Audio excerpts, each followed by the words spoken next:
Good morning. Today is July the 6th. The time right now in Singapore is 8 minutes past 7 in the morning.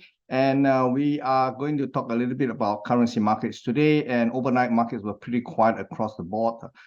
Maybe because most traders are still not back at a trading desk after the US Independence holiday on Tuesday. And partly also because the market was also waiting to see the minutes of the FOMC meeting held in June last month.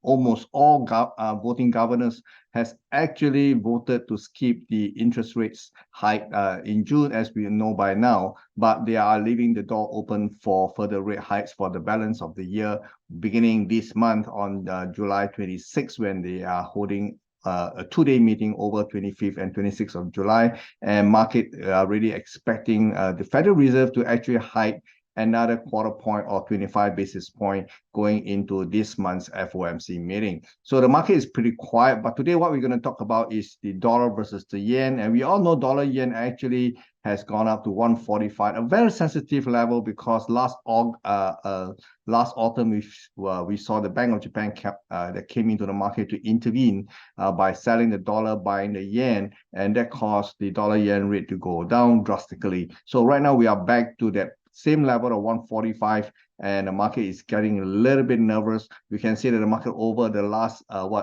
72 hours since last Friday closing at 145, we can see the market is basically trading gingerly. Prices has not really gone up or down very much. It's still holding the line. There are two opposing forces here. One is the fear of a Bank of Japan intervention around 145 to 150 area.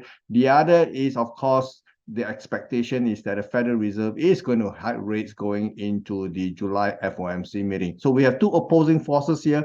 Now we're going to see which force actually wins out towards the end. But the fear of intervention is very real, and I'm of the opinion that the market would not want to take the chance to take their dollar yen rate much higher beyond 145.